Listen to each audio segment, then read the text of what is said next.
तो यहाँ पे हम डिस्कस करने जा रहे हैं क्वेश्चन नंबर 15 आपके सामने। और क्वेश्चन में आपको दिया हुआ है कि करंट लूप है आर्बिट्रेरी शेप का। आर्बिट्रेरी का मतलब होता है रैंडमली, कोई भी रैंडम शेप है, उल्टी सीधी शेप का एक लूप है और उस लूप को रखा गया है यूनिफॉर्म मैग्नेटिक फील्ड बी में। यूनिफॉर्म का मतलब constant in magnitude and direction, और मैग्नेटिक फील्ड का मैग्नीट्यूड है बी के बराबर। तो आपको ये शो करना है, दिखाना है कि net magnetic force acting on the loop is zero. तो इस लूप के ऊपर लगने वाला जो नेट मैग्नेटिक फोर्स है वो जीरो के बराबर है, ये हमें प्रूव करना है। तो सबसे पहले मैं एक चीज आपको यहाँ पे रिवाइज कराना चाहता हूँ कि डिस्प्लेसमेंट के बारे में आप जानते हैं डिस्प्लेसमेंट क्या होता है। कि मान लीजिए एक पर्सन है, यहां से स्टार्ट करता है और फिर मूव करता हुआ ऐसे रैंडमली डायरेक्शन में वापस अपनी जगह पहुंच जाता है। तो आप बताइए कि इसका टोटल डिस्प्लेसमेंट कितना हुआ। तो इसका टोटल डिस्प्लेसमेंट सब जानते हैं कितना होता है, जीरो के बराबर होता है। Total displacement zero. अब ये जीरो हुआ क्यों, इसके बारे में थोड़ी सी जान लेते हैं गहराई कि क्या है। कि ये स्टेप्स वाइज जो है कुछ इस तरीके से चलता है। पहला स्टेप इसने इस तरह से रखा, दूसरा स्टेप इसने इस तरह से रखा, तीसरा स्टेप, चौथा स्टेप, पांचवा step, 6th 7th 8th 9th 10th 11th 12th 13th 14th 15th 16th 17th 18th 19th, ऐसे ही ढेर सारे स्टेप्स इसने चले हैं अलग अलग डायरेक्शंस में। और मैं कह सकता हूं यदि एक स्टेप का डिस्प्लेसमेंट ds वेक्टर है तो summation of all the ds vector in close loop कितना हो जाएगा बेटा, जीरो के बराबर है। कि छोटे छोटे डिस्प्लेसमेंट यदि एक क्लोज लूप बना देते हैं तो टोटल डिस्प्लेसमेंट जीरो हो जाता है। इस कॉन्सेप्ट का इस्तेमाल हमें इस क्वेश्चन में करना होगा। तो यहां पे मैं एक लूप बना देता हूं रैंडम शेप का, बिल्कुल रैंडम। आंख बंद कर ली देखो मैंने, और ऐसे मैंने लूप बना दिया इस तरीके से। ये रैंडम शेप का लूप यहां पे बना दिया है। इस लूप में करंट जो फ्लो होता है वो आई के बराबर है। आई के बराबर यहां करंट फ्लो हो रहा है इस तरीके से। आपको बताना है कि यदि मैग्नेटिक फील्ड यहाँ पे यूनिफॉर्मली एग्जिस्ट करता है, मान लेता हूं कोई भी डायरेक्शन मान लीजिए, मैं मान लेता हूं अंदर की तरफ मैग्नेटिक फील्ड यहाँ एग्जिस्ट कर रहा है, तो टोटल फोर्स आपको दिखाना है जीरो के बराबर होगा। तो मैं कोई भी छोटा सा एलिमेंट यहाँ पे लेता हूँ, कोई भी छोटा सा एलिमेंट यहाँ पे ले लेता हूँ, छोटा सा एलिमेंट, और इस छोटे से एलिमेंट का डीएल वेक्टर जो है वो नीचे की तरफ हो जाएगा, डीएल वेक्टर। और इस डीएल वेक्टर के ऊपर यदि फोर्स निकालने की बात की जाए तो डीएल वेक्टर है नीचे की तरफ, मैग्नेटिक फील्ड है अंदर की तरफ। राइट एंड थंब रूल का इस्तेमाल करके आप बता सकते हैं कि जो फोर्स इसके ऊपर लग रहा होगा छोटा सा, वो फोर्स होगा इस डायरेक्शन में। और इस डीएफ वेक्टर की वैल्यू कितनी होने वाली है, I into DL vector cross B vector. तो ये आपको टोटल फोर्स मिल जाएगा एक छोटे से एलिमेंट पर।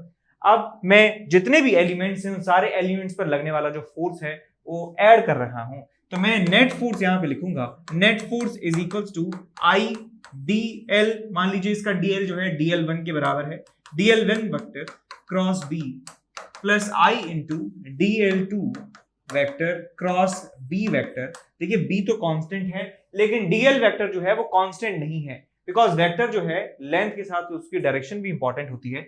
तो यहाँ पे DL वेक्टर की डायरेक्शन अलग है, यहाँ पे DL वेक्टर की डायरेक्शन अलग है, इसलिए मैंने यहाँ पे इसको DL1 वेक्टर लिखा है, यहाँ पे इसको DL2 वेक्टर लिखा है। ऐसे ही ऐसे करके आप यहाँ लिख सकते हैं अंत में I into DLN vector cross B vector.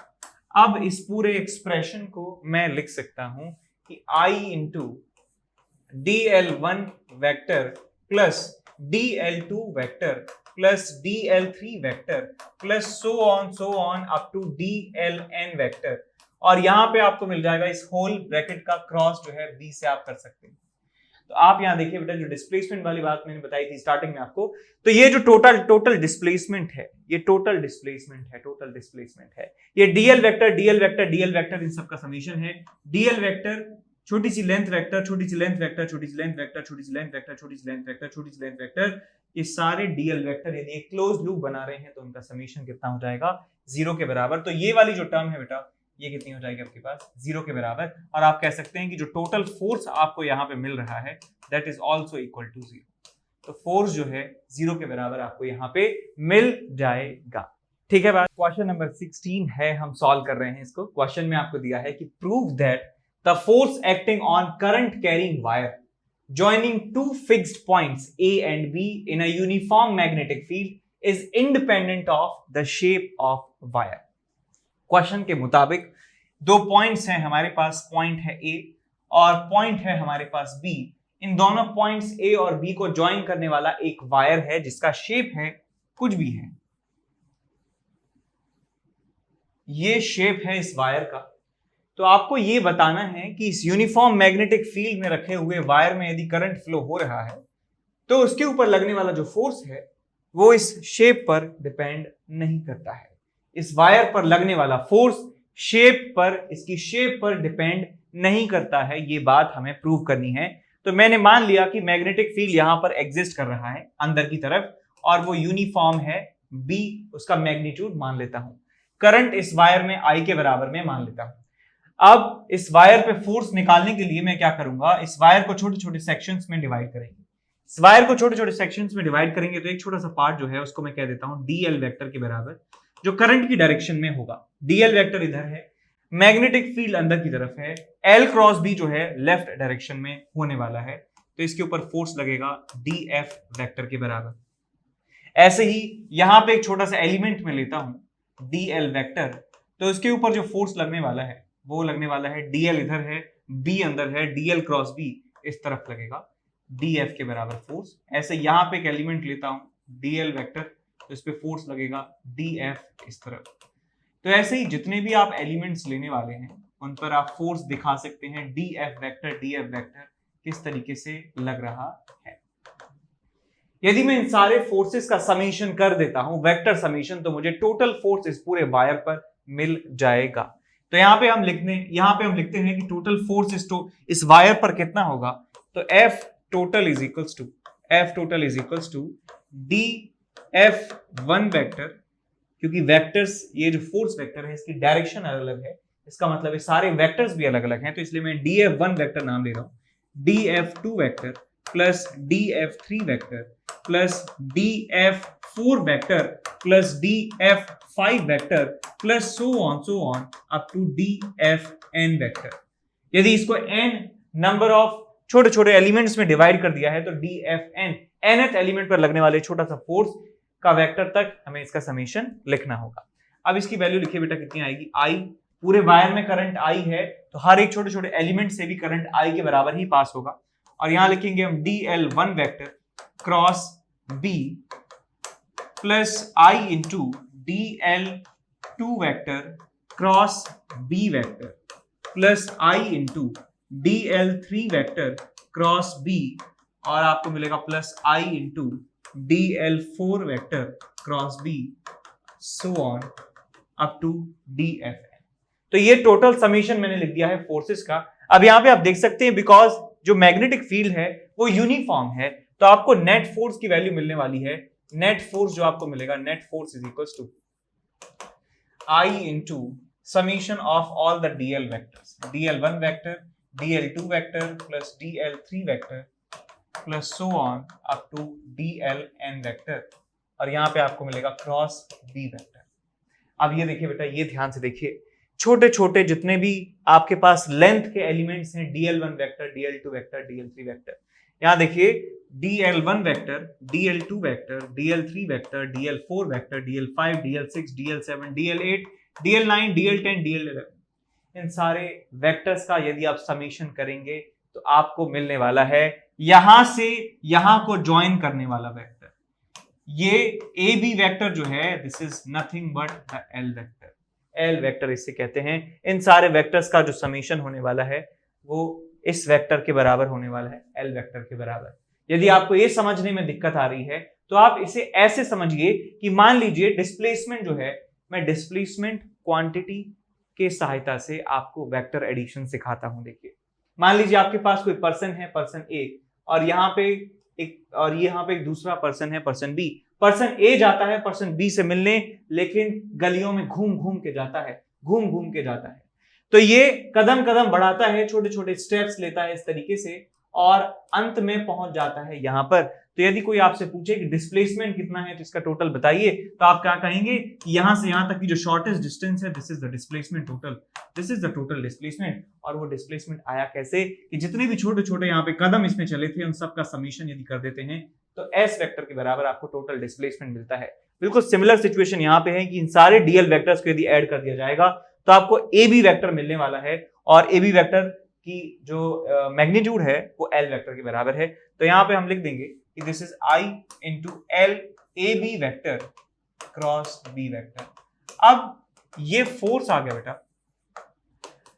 अब ये फोर्स जो है ना, इस फोर्स को कोई फर्क नहीं पड़ता है कि ए से बी जो है वायर का शेप कैसा था, हमें सिर्फ ये एरो से मतलब है, इस एरो की लेंथ से मतलब है, ए और बी के बीच का शॉर्टेस्ट डिस्टेंस से मतलब है, हमें इस शेप से कोई भी मतलब नहीं है। तो ये बात हमें प्रूव करनी थी, ये बात हमने प्रूव कर दी। जो क्रूशियल यहाँ पे पॉइंट था समझने का वो ये था कि सारे जो डीएल वेक्टर्स हैं उनका समीशन क्या होगा, डीएल वेक्टर का summation L A B vector के बराबर होगा। ठीक बात। अब चलते हैं अगले सवाल की तरफ। अगले सवाल है हमारे पास क्वेश्चन नंबर 17, जिसमें दिया है कि एक सेमी सर्कुलर वायर है जिसकी रेडियस 5 सेंटीमीटर के बराबर है और वो कैरी करती है करंट 5 एम्पियर के बराबर। सेमी सर्कुलर वायर और 5 एम्पियर उसमें करंट फ्लो होता है। यहां पे बना देंगे एक वायर, ये वायर बना दिया, सेमी सर्कुलर शेप है इसका और इसका रेडियस है बेटा 5 centimetre, 5 into 10 to the power -2 metre और इसमें करंट जो फ्लो होता है वो 5 एम्पियर के बराबर करंट फ्लो हो रहा है ऐसे। Magnetic field B of magnitude 0.5 Tesla exists along the perpendicular to the plane of the wire। इस वायर का जो प्लेन है, इस प्लेन के परपेंडिकुलर डायरेक्शन में मैग्नेटिक फील्ड एग्जिस्ट करता है, अंदर या बाहर किसी भी एक डायरेक्शन में आप मान सकते हैं। तो मैं अंदर की तरफ मान लेता हूं, मैग्नेटिक फील्ड यहां पे है। तो आपको बताना है कि magnitude of magnetic force acting on the wire, इस वायर के ऊपर लगने वाला जो टोटल फोर्स है वो आपको बताना है कितना होगा मैग्नीट्यूड उसका। तो यहां पे आप देख सकते हैं कि दो पॉइंट्स हमारे पास हैं, दो पॉइंट्स हमारे पास हैं, पॉइंट ए यहां पे है और पॉइंट बी यहां पे है। पॉइंट ए और बी को ज्वाइन करने वाला एक वायर है जिसका शेप आर्बिट्रेरी है, पिछले सवाल में हमने सीखा था। तो आपको फोर्स यदि बताना है तो हम यहां पे फॉर्मूला लगा सकते हैं, I L A B vector cross B vector, यानी कि एल ए बी वेक्टर आपको ड्रॉ करना है। आपको इस शेप की कोई आवश्यकता नहीं है, आपको बस ए बी वेक्टर ड्रॉ करना है। ये मैंने ड्रॉ कर दिया है वेक्टर। इस वेक्टर की लंबाई कितनी है, 2 टाइम्स रेडियस के बराबर, 2 टाइम्स रेडियस के बराबर इसकी लंबाई है एल ए बी वेक्टर की। और मैग्नेटिक फील्ड के साथ एंगल कितना बन रहा है इसका, मैं इसको मैग्नीट्यूड फॉर्म में लिख देता हूं, I L A B into B into sine theta. तो देखिए एल ए बी और मैग्नेटिक फील्ड के बीच में एंगल 90 डिग्री के बराबर है, तो साइन 90 कितना हो जाएगा, 1 के बराबर। करंट कितना है आई, ये डिस्टेंस कितनी है 2r के बराबर, 2 into 5 into 10 to the power -2 और ये कितना है magnetic field which is 0.5 tesla which is 1/2। I की वैल्यू कितनी है 5। तो आपको टोटल फोर्स मिल जाता है, यहां से 2 से 2 चला गया, 5 5 25, सो 0.25 न्यूटन के बराबर आपको मैग्नीट्यूड का फोर्स मिल जाता है इस सेमी सर्कुलर वायर के ऊपर। ठीक है, क्वेश्चन नंबर 18 जो है डिस्कस कर रहे हैं। यहाँ पे क्वेश्चन में आपको दिया है कि एक वायर है, उसमें करंट जो है फ्लो होता है आई के बराबर और वो उसको रखा गया है xy प्लेन में along the curve y is equals to a sin 2 pi by lambda which is a constant into x. A magnetic field B exists in the z direction. Find the magnitude of magnetic force on the portion of the wire between x is equals to 0 and x is equals to lambda. तो ये जो equation आपके सामने लिखी है y is equals to a sin 2 pi by lambda into x, ये एक wave form की इक्वेशन है। किसी भी एक इंस्टेंट पर एक साइन वेव का स्क्रीनशॉट है, फोटो है। यदि आपको पता है तो अच्छी बात है, नहीं पता तो कोई प्रॉब्लम की बात यहाँ पे नहीं है। तो इसका ग्राफ हम बनाने जा रहे हैं। ये साइन का फंक्शन है जिसकी मैक्सिमम वैल्यू a के बराबर है और मिनिमम वैल्यू जो है वो -a के बराबर है। ये बात सबको समझ में आ रही है। ये y है, इसका ग्राफ आपको यहाँ पे मिलने वाला है कुछ इस तरीके से। यहाँ पे x की वैल्यू 0 होने वाली है और यहाँ पर x की वैल्यू होने वाली है लैम्डा, x की वैल्यू लैम्डा के बराबर, x की वैल्यू लैम्डा के बराबर और यहाँ पे वैल्यू होगी x इज इक्वल टू λ/2। इस पूरे रीजन में जो मैग्नेटिक फील्ड है वो z डायरेक्शन में है, तो मैं मान लेता हूं यहाँ पे z डायरेक्शन में मैग्नेटिक फील्ड है, उसका मैग्नीट्यूड b के बराबर है। इस लूप में, इस वायर में करंट फ्लो होता है I के बराबर। तो हमें बताना है कि इस पॉइंट और इस पॉइंट के बीच में जितना भी वायर है उस वायर के ऊपर लगने वाला फोर्स कितना होगा। तो आप देखिए बेटा कि ये पॉइंट A है, पॉइंट B है, पॉइंट A, पॉइंट B और पॉइंट A और B के बीच में एक वायर रैंडम शेप का रखा हुआ है। तो आपको क्या करना है, सबसे पहले जो वेक्टर ए बी वेक्टर है वो निकालिए। जो वेक्टर ए बी वेक्टर है वो आप देखिए कितना है। ये वेक्टर है बेटा ए बी वेक्टर, इसको आप एल वेक्टर भी कह सकते हैं। और इसका जो मैग्नीट्यूड है कितना हो जाएगा, यहां से लेके यहां तक की जो दूरी है वो लैम्डा के बराबर है। तो मैं यहां पे कह सकता हूं इस पूरे वायर के ऊपर जो लगने वाला टोटल फोर्स का मैग्नीट्यूड है, उस फोर्स का मैग्नीट्यूड आप लिख सकते हैं I L B sine theta.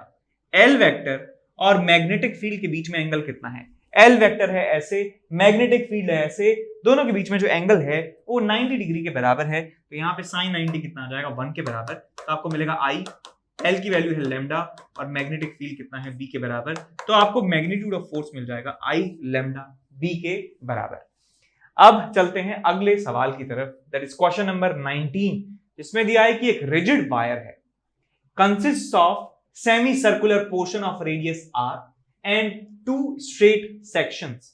हमारे पास 2 स्ट्रेट सेक्शंस हैं, यहां से लेके यहां तक और यहां से लेके यहां तक, और ये वाला जो पार्ट है ये सेमी सर्कुलर वायर है, सेमी सर्कुलर इसका शेप है, रेडियस इसका आर है।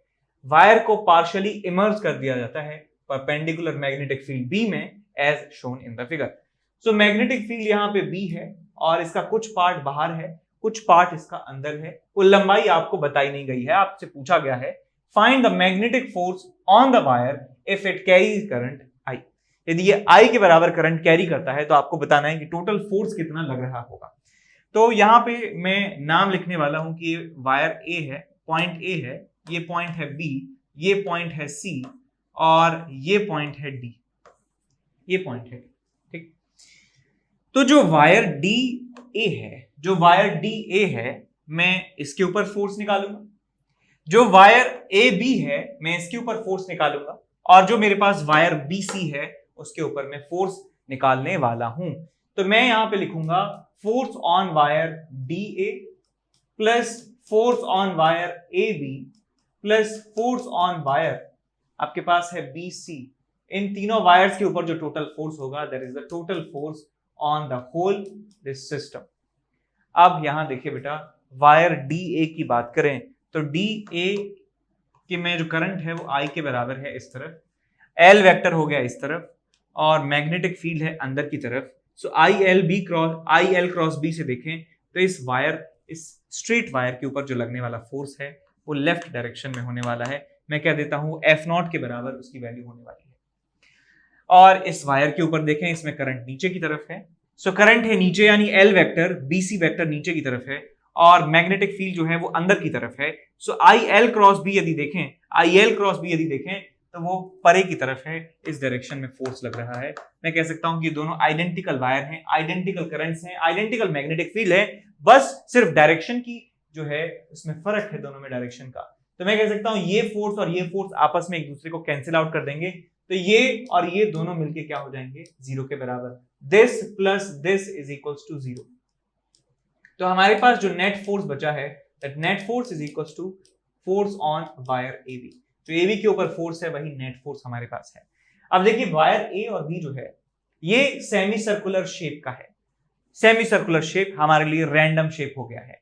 तो आप क्या करेंगे यहाँ पे कि जब भी आपके पास एक रैंडम शेप का वायर है, 2 पॉइंट्स के बीच में, कंडक्टर की बात कर रहा हूं, तो आप ए से बी को जोड़ने वाला एक वेक्टर बना दीजिए। इसे कह देते हैं ए बी वेक्टर या इसे एल वेक्टर कह देते हैं और इसकी लंबाई कितनी है, 2r के बराबर है।